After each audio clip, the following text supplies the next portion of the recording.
لبيك اللهم لبيك لبيك لا شريك لك لبيك إن الحمد والنعمة لك والملك لا شريك لك.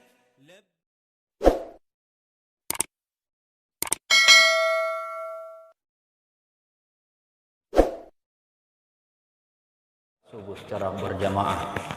Mudah-mudahan Allah Subhanahu wa taala menerima seluruh aktivitas kita, ibadah kita di bulan suci Ramadan ini, dan juga dilipat gandakan pahalanya. Amin ya rabbal alamin. Begitu pula tak lupa kita mengirimkan salawat dan salam kepada junjungan Nabi besar kita Muhammad sallallahu alaihi wasallam, Nabi yang diutus ke dunia ini sebagai rahmatan lil alamin. Sidang jamaah subuh yang dimuliakan oleh Allah, yang akan saya jadikan pembahasan pada ceramah subuh kali ini adalah melanjutkan pembahasan saya sebelumnya, yaitu tentang makna kalimat tauhid atau makna la ilaha illallah. Jadi pada pembahasan yang lalu saya sudah menjelaskan tentang apa itu la, apa itu ilaha. La adalah huruf nafi, yaitu menghilangkan segala sesuatu yang kita anggap agung, yang kita anggap besar, yang kita anggap sebagai Tuhan, yang kita anggap sebagai yang berkuasa. Ya. Setelah itu kita kecualikan illa Allah, yaitu kecuali Allah Subhanahu wa taala. Inilah yang dipakai orang tua kita dulu. Ini nafaki itu matatariyolo. Kenapa mereka berani melawan penjajah dengan senjata yang sederhana, ya, dengan senjata yang modern? Karena itu tadi, la ilaha. Tidak ada yang berkuasa, tidak ada yang jago, ya, illallah, kecuali Allah. Nah, kenapa itu? Karena Allah Subhanahu wa taala bagi kita sebagai seorang muslim, dan inilah yang harus kita yakini, ini yang harus kita perpegangi, karena inilah yang akan menjadi bekal kita. Jadi semua ilmu pengetahuan yang menenafak di sengenge engkata punai, ya, semua pengetahuan yang kita ketahui itu hanya sampai setelah terpisahnya jasad dengan ruh. Setelah itu selesai. Arsitek sudah tidak dipergunakan di alam kubur. Ahli matematika tidak lagi. Ya. Kemudian ahli bahasa dan lain-lain sebagainya. Tetapi apa yang akan kita bawa menghadap kepada Allah, inilah ilmu. Ya. Inilah pemahaman tentang tauhid itu. Apa sewangi mengesahkan Allah. Ya. Karena inilah nanti yang akan kita pertanggungjawabkan di hadapan Allah Subhanahu wa taala. Karena sekiranya pengetahuan kita tentang tauhid ini kurang atau bahkan tidak ada, banyak amalan-amalan kita yang berbentuk syariat itu semuanya habis, runtuh, ya, bagaikan kayu yang dibakar oleh api. Mau puasa nih, mau sempajan nih, mau seke nih, haji nih, umrah nih, dan lain-lain sebagainya. Ternyata apa yang kita lakukan itu sia-sia, semuanya hancur. Kenapa? Karena ini yang kita tidak bagus pemahaman kita dalam mentauhidkan Allah. Ini juga yang kadang menyebabkan kita berdebat, yang menyebabkan kita bercerai-berai. Kenapa? Karena kita tidak memahami tentang ilmu ini. Sidang jemaah yang dimuliakan oleh Allah Subhanahu wa taala. Kenapa ya la ilaha illallah yang kita hanya harus yakini hanya Allah Subhanahu wa taala, yang harus kita sembah, yang harus kita agungkan, yang harus kita besarkan, ya, yang harus kita berkuasakan atas segala sesuatu? Karena dalam ajaran agama kita Allah mempunyai 20 sifat. Ya, bahkan ya ada ulama kita mengatakan barang siapa yang tidak pejepui, yang tidak menghafal 20 sifat ini, mereka tidak akan masuk surga. Coba. Nah, olehnya itu sidang jamaah yang dimuliakan oleh Allah. Sifatnya yang pertama adalah al-wujud. Ada.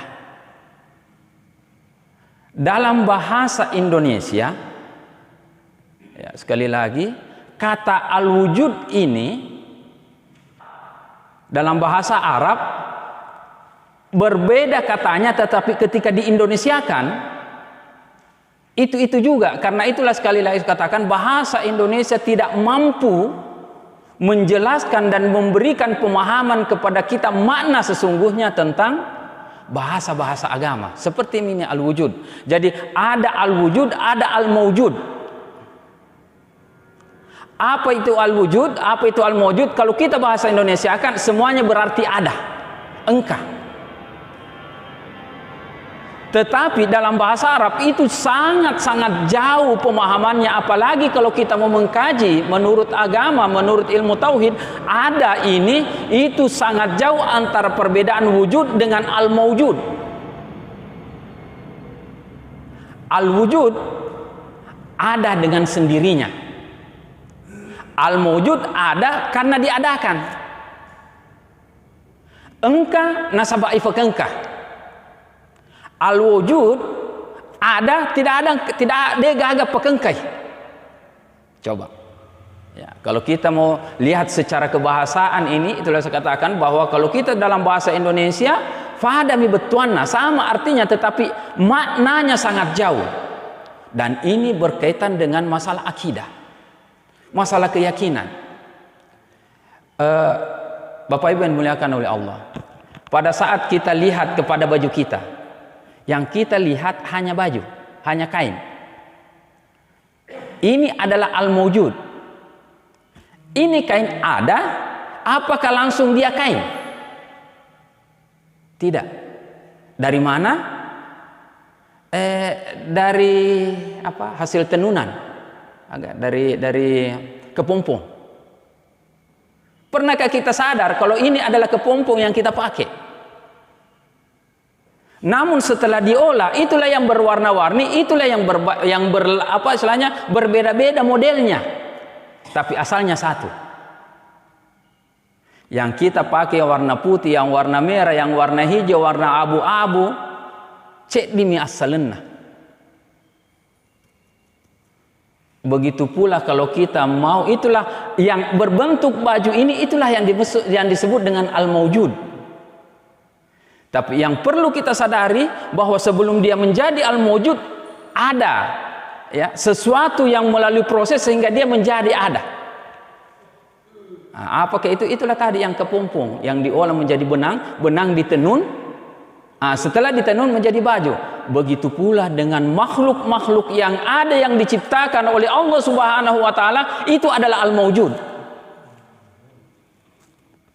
Manusia, malaikat, iblis, masjid, batu, aju, mikrofon, semuanya itu adalah al-mawjud. Ya. Nah, inilah yang membuktikan bahwa ada, dengan adanya yang ada berarti ada yang mengadakan. Terfaham maksud saya? Angeng kangenna anu iritai, nah sabang kepekengkai. Nah, ini yang harus kita pahami sidang jamaah yang dimuliakan oleh Allah. Yang mengadakan itu, itulah yang tidak pernah ada yang mengadakannya. Artinya apa? Bahwa Allah Subhanahu wa taala itu wujud, ada, tidak ada yang mengadakan, berbeda dengan kita makhluk. Kita ada karena ada yang mengadakannya kita. Engkana pakengkaki, engkana pahadereki. Nah, itulah sehingga kita harus senantiasa bergantung kepada yang maha wujud itu. Masyarul muslimin, sidang jamaah subuh yang dimuliakan oleh Allah, inilah bagusnya kalau subuh-subuh kita punya pikiran itu fresh. Saya mau tanya, kita paham apa katanya? Paham Bapak Ibu? Ya? Saya bertanya ke ini, kalau tidak paham saya mau pahamkan, saya do pembahasan dari kita belum betul-betul paham itu. Ya, bahwa keberadaan kita, bumi beserta isinya itu adalah sesuatu yang diadakan. Sesuatu yang diciptakan. Nah, karena dia diciptakan berarti ada penciptanya. Siapakah penciptanya yang tidak mempunyai pencipta? Agak berat memang. Itulah tauhid, itulah tasawuf. Ya. Ini mimbar. Kalau kita lihat ini mimbar adalah bahagian daripada kayu. Kursi kayu, lemari kayu. Tetapi yang kalau sudah berbentuk kayak begini sudah punya nama. Ya. Mimbar ini narik kumak delena. Kalau ada yang 4 kakinya, ada sandarannya, tempat duduknya, kursi namanya. Tapi pernahkah kita sadar kalau itu semuanya adalah kayu? Tapi kita tidak pernah menyebut ini mimbar adalah kayu. Tidak, langsung namanya mimbar. Kenapa? Karena sudah ada bentuknya. Itulah ciptaan, itulah al-maujud. Ada namanya manusia, ada namanya jin, ada namanya iblis, ada namanya malaikat, ada namanya binatang, ada namanya angin, air, udara, api. Semuanya itu adalah al-maujud. Tetapi yang perlu kita pahami dan sadari semuanya itu ada karena diadakan. Ya. Nah, itulah sehingga ya di dalam Al-Quran misalnya Allah mengatakan Allahul ladzi khalaqas samawati wal arda fi sittati ayamin. Allah menciptakan langit dan bumi. Ya, setelah dia mempunyai nama berarti ada yang mengadakannya. Ada langit, ada bumi. Nah, yang perlu juga kita tahu bahwa yang namanya al-maujud yang diadakan kullu ma siwallah. Ya manenna anu engkai, semua yang ada itu adalah semuanya kecuali Allah. Olehnya itu, ya, sidang jemaah yang dimuliakan oleh Allah Subhanahu wa taala, tanda atas adanya Allah karena adanya ciptaan. Bahkan kalau kita ya lebih mendalami lagi dalam kitab tasawuf itu, dia mengatakan ketika Allah Subhanahu wa taala ingin mengetahui keberadaannya, ya wattunna alaina namuhu Allah taala. Ketika Allah ingin mengetahui keberadaannya, maka dia ciptakanlah makhluk. Setelah dia ciptakan makhluk, sudah ada dua yang ada pada saat itu, yaitu al-wujud dengan al-maujud. Allah dengan ciptaannya. Disitulah Allah mengetahui bahwa dirinya memang ada karena mampu mengadakan sesuatu. Dan al-maujud ini ternyata tidak mampu mengadakan sesuatu. Disitulah kita di sini termasuk umat manusia harus merasakan, harus kita yakini, harus kita pahami, harus madeceng api jeputa. Maka deh, bagaimanapun besarnya kita, bagaimanapun kekuatan kita, bagaimanapun banyaknya kita punya harta, pasti akan hilang. Karena itu hanya sesuatu yang mempunyai batas. Engkau keterbatasan de yulei pancaji aleta sendiri. Kita tidak mampu menciptakan diri kita sendiri, atau bahkan kita tidak mampu menciptakan sesuatu selain daripada diri kita. Ya. Nah, sedang jemaah yang dimuliakan oleh Allah Subhanahu wa taala, ini ya sifat yang pertama yang harus kita yakini, bahwa semuanya yang ada, minimal yang kita harus yakini, yang harus kita jadikan sebagai prinsip dalam kehidupan kita, bahwa segala sesuatu yang ada pasti ada yang mengadakannya. Ya manenna anu engkai pasti engka fapakengkana. Kemudian yang kedua, sifatna Allah taala kidam, mak diolo. Kalau kita menghitung yang duluan itu 1 atau 0. Nare kuma bilaki tegi ma pamula. Tapi apa yang jelas bahwa pada saat kita menghitung apakah kita mulai dari 0 atau 1, itu artinya ada awalnya. Dan kita lahir, makanya ada namanya tanggal lahir. Berarti keberadaan kita itu dimulai hitungannya kita ada di muka bumi ini. Waktu tabungan jaji. Artinya kita ada awalnya. Allah Subhanahu wa taala Qidam tidak mempunyai awal. Karena begini, kenapa dikatakan Allah Subhanahu wa taala tidak mempunyai awal? Kita mempunyai awal karena tergantung kepada 2 hal. Waktu dan tempat. Ya. Engkaki nasabak 2. Engkana riasa waktu ini kita bisa lihat dari adanya matahari. Itu ini tidak menjadi matahari atau bulan. Itulah yang menentukan yang namanya waktu. Kemudian tempat, inilah alam, inilah bumi. Nah, persoalannya matahari, bulan dan bumi engkau famulanna. Ya, ada awalnya. Kapan? Pada saat diciptakan oleh Allah. Nah, sedangkan Allah lebih jauh keberadaannya sebelum adanya bumi, matahari dan bulan. Olehnya itu, Allah Subhanahu wa taala tidak bisa diberikan dia batasan karena dia tidak tergantung dengan waktu dan tempat. Ya. Allah taala adiolonna den tak gatung ku wetue si bawa onrongi. Beda dengan kita. Makanya ada namanya tempat dan tanggal lahir. Engka onrota nani angka tawattu aja jingeta. Tapi Allah Subhanahu wa taala tidak mempunyai itu. Dia gaya Allah Subhanahu wa taala karena dialah Allah Subhanahu wa taala yang menciptakan ini semuanya, waktu dan tempat itu. Makanya Allah Subhanahu wa taala disebut dengan Qidam. Maha adiuluh. Maha pendahulu karena tidak mempunyai awal. Karena Allah Subhanahu wa taala tidak mempunyai awal, berarti juga tidak mempunyai akhir. Dia agak capurna. Beda dengan kita. Ada namanya tanggal wafat. Jadi kalau kita ke kuburan itu sebenarnya adalah ketika ada seseorang lahir tanggal sekian, meninggal tanggal sekian, itu adalah salah satu pembelajaran kepada kita bahwa ternyata itu manusia mempunyai keterbatasan waktu dan tempat. Makanya aja tatakabur.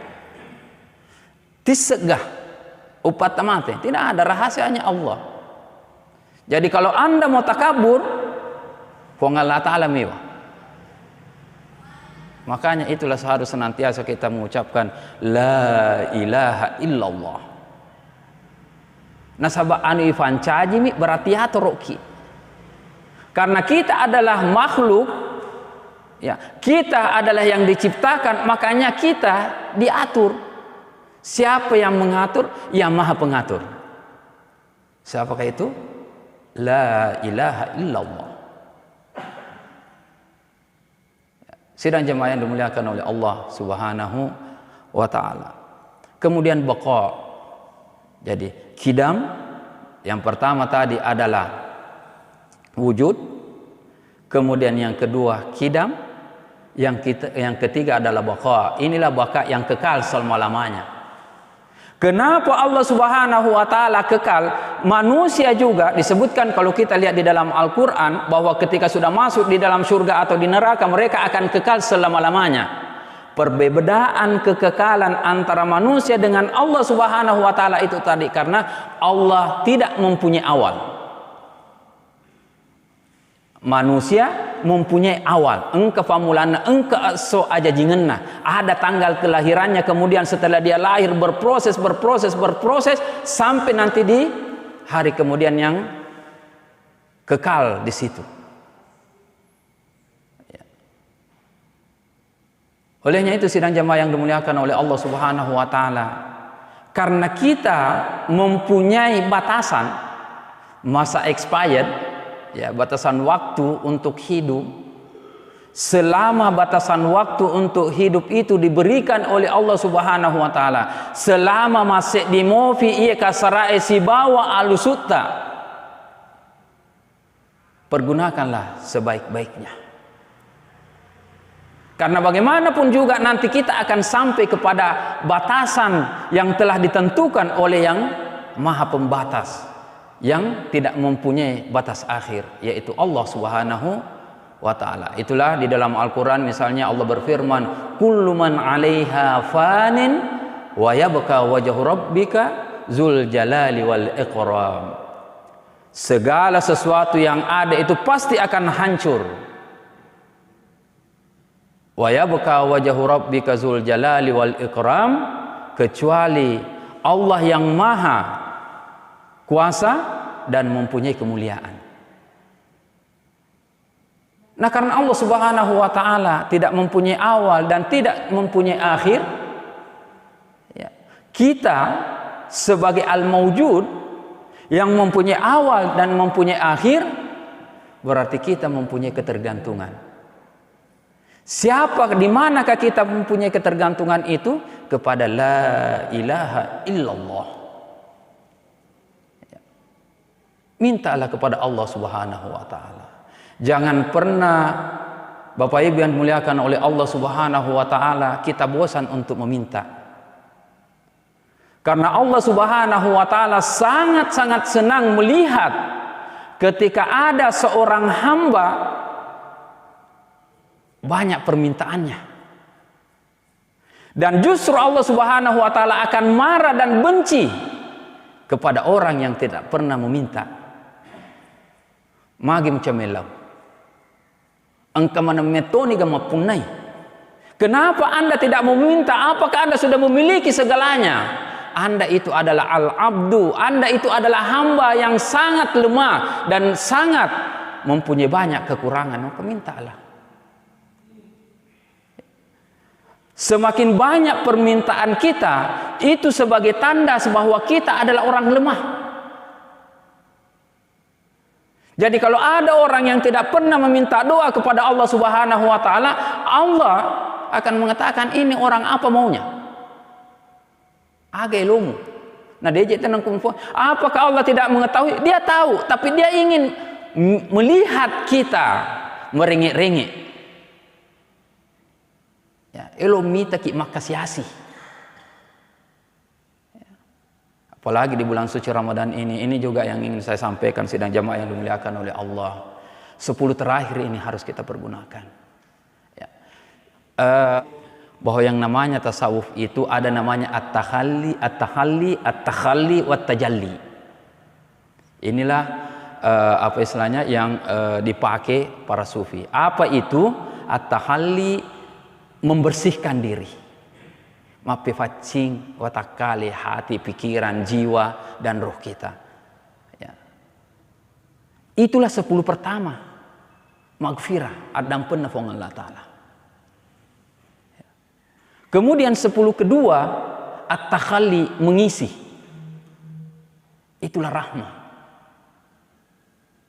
Famasena fong Allah Ta'ala, alhamdulillah 10 pertama sudah kita dapatkan, kita sudah menyucikan diri kita, ya, dengan berpuasa, dan kita sudah lewati. Masuk di fase kedua, di rahmanya Allah Subhanahu wa taala, berarti kita mengisi. Sekarang ini kita sudah masuk di fase ketiga yang disebut dengan at-tajalli. Apa itu at-tajalli? Masih dinna atai si bawah pancajina. Bersatunya seorang hamba dengan penciptanya. Bagaimana maksudnya itu? Sekarang ini kalau kita perhatikan, bulan kan terang kalau malam, ya, terang. Tapi kenapa di waktu siang hilang? Kemana cahayanya itu? Bintang terang, kelihatan, sangat jelas. Bahkan sekiranya memang kita mampu menghitung, kita bisa mampu menghitung. Kenapa? Karena cahayanya itu. Tapi di waktu siang, apakah dia hilang? Atau dia hanya bersatu dengan cahayanya matahari? Karena bersatunya antara cahaya bulan dengan matahari, yang mana cahaya matahari ini yang sangat besar cahayanya, yang begitu kuat sehingga nafalenya iye cahayana ulengi. Itulah di bulan suci Ramadan ini sedang jamaah yang dimuliakan oleh Allah. Kita seorang hamba bagaikan cahaya bulan, bagaikan cahaya bintang. Nah sekarang ini kita sudah menyatu dengan Allah. Allah sudah mencari tigun aja itu. Yang sudah sudah bersusah-susah kau berpuasa selama 20 hari, marilah kita bersatu. Elo ni pasek diki. Nah justru pada lari mana tosiki. Coba perhatikan. Jamaah kita sudah malam ke-20 sampai terakhir. Pada hilang. Justru di sini nih puncaknya. Karena kita tidak kekurangan pahaman kita tentang agama. Boleh dikata ya, kita beragama itu hanya karena kebiasaan, bukan karena kesadaran. Itulah tadi sedang jamaah yang dimuliakan oleh Allah Subhanahu wa taala. Nah, kemudian sifatnya Allah Subhanahu wa taala muhalafatu lil hawadits. Si salah berbeda dengan apa yang ada. Kenapa ya? Kenapa bisa terjadi kenapa bisa terjadi perbedaan antara Allah Subhanahu wa taala dengan sesuatu yang ada? Ambillah contoh kepada kita. Semakin hari semakin tatambah muru sadar mungkin gak mau ke furki anak lolo. Sadarkah kita bahwa kita pernah balita? Pernah kita duduk di bangku SD? Kemudian masuk SMP, SMA, ya umur kita sekarang ini sudah 40, 50, 60 tahun. Kenapa bisa terjadi? Dan memang terjadi perubahan di dalam diri kita. Ya riolo galakku lari maku kenapa kak joka masih jiwa eta poco-poco na. Itu berarti ada perubahan. Bagi Allah Subhanahu wa taala itu tidak ada perubahan bagi Allah sejak keberadaannya sampai nanti. Tidak ada batasnya. Allah tetap begitu. Olehnya itu ulama kita mengatakan kita umat manusia khususnya umatnya Nabi Muhammad SAW beriman kepada Allah matepe kuma sempaja kuma puasa ko demo puasa degaga tidak punya apa istilahnya tidak ada hubungannya dengan Allah. Anda mau puasa, Anda mau salat, Anda mau berzakat, Anda mau apa istilahnya mau melaksanakan haji di saat Anda mampu, itu tidak ada urusannya Allah. Tetap Allah maha seperti itu. Tetapi yang menjadi masalah adalah kita karena muhalafatul lil hawadits. Karena kita masih terikat dengan waktu dan tempat. Ya. Magin atau macua. Nah sebab angka yasang umur. Kenapa nak ada umur? Karena itulah tadi perjalanan waktu. Berarti kita terikat dengan waktu. Juga begitu pula dengan tempat. Kita di mana-mana sedikit-sedikit pindah lagi ke tempat yang lain, ke tempat yang lain. Memang kita membutuhkan hal yang seperti itu. Sidang jamaah yang dimuliakan oleh Allah Subhanahu wa taala. Kalau kita sadari yang seperti ini nareko iye memang makanja ni apa jeput Allah Subhanahu wa taala betul-betul bagus pemahaman kita tentang ini. Ya, itulah yang dipakai orang tua kita. Selalu saya menjadikan pelajaran. Jadi apalagi para nabi, para aulia, ya, para wali-wali Allah Subhanahu wa taala itu, ya, ini yang mereka pergunakan sehingga dia tidak mau melewatkan waktunya kecuali ada yang dipergunakan mengingat masih kiri lori pang Allah Subhanahu wa taala. Duduk-duduk seperti kita ini, ya, kenapa kita tidak bersikir? Furaniga ufudang yero sikirina alatia. Sudah pernah kita bahas ini? Sikirnya cacing? Belum? Oh, nak lagi itu alatia. Itu cacing. Suatu saat Nabi Zakaria duduk-duduk di tempat peribadatannya. Kemudian dia melihat seekor cacing. Pada saat dia lihat cacing, muncul di benaknya, untuk apa Allah ciptakan ini? Cacing kan yang kita tahu di mana ada tai, di situ ada. Dan hidup berkembang. Nah, menurut logika, ya, makhluk apapun kalau itu adalah yang kotor-kotor, pasti kena penyakit. Kita ini manusia, kenapa terlalu, ya saya juga tidak mengatakan jangan terlalu meremehkan yang namanya COVID, ya toh.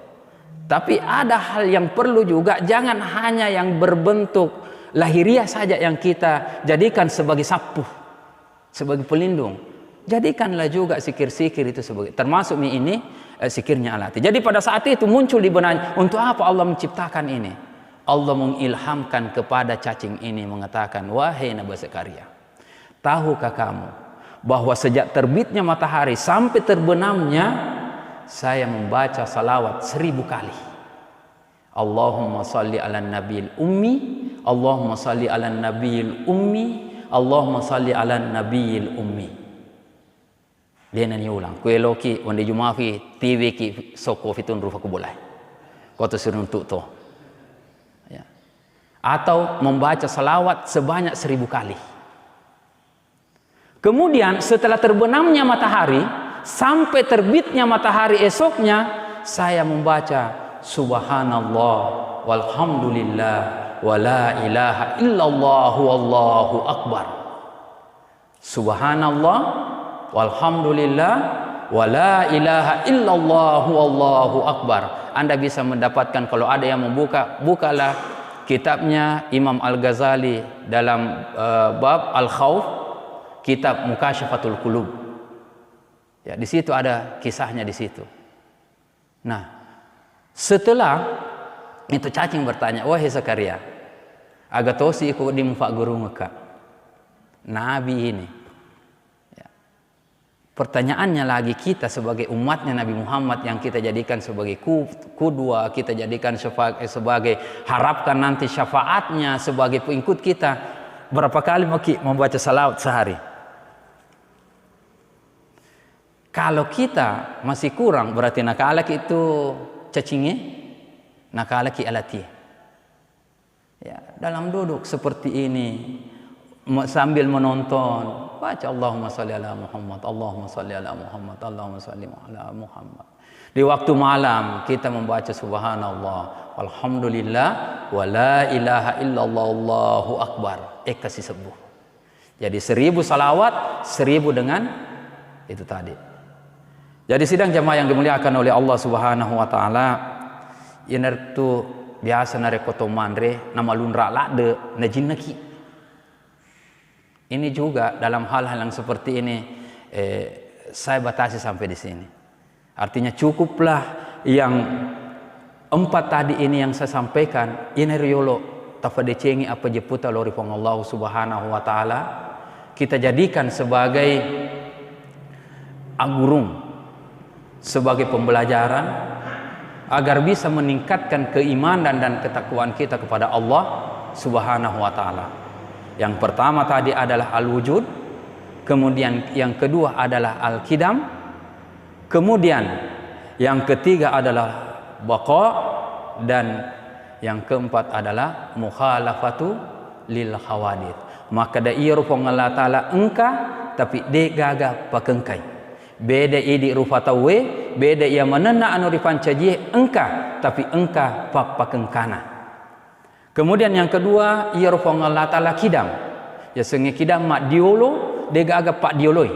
Si salah idi rupa tawe makada. Engka ki nasaba engka pamulata. Kita ada karena ada awal daripada kehidupan kita. Di mana awalnya? Itulah tempat dan tanggal lahir kita. Kenapa bisa seperti itu? Karena kita manusia tergantung kepada waktu dan tempat. Kemudian yang ketiga, al-baqa, bahwa Allah Subhanahu wa taala itu kekal dan tidak pernah ada akhirnya, karena Allah huwal awwalu wal akhir waz zahiru wal batin. Karena Allah itulah yang pertama dan Dia yang terakhir. Dia tersembunyi juga. Allah Subhanahu wa taala itu adalah yang nampak. Kemudian mukhalafatul lil hawadith, berbeda dengan yang ada Karena yang ada itu berubah, senantiasa berubah dan berubah. Akhirnya pada suatu saat atas perubahannya ini mereka akan menjadi hancur. Ini yang sempat saya sampaikan, kurang dan lebihnya mohon dimaafkan. Wassalamualaikum warahmatullahi wabarakatuh. Ya.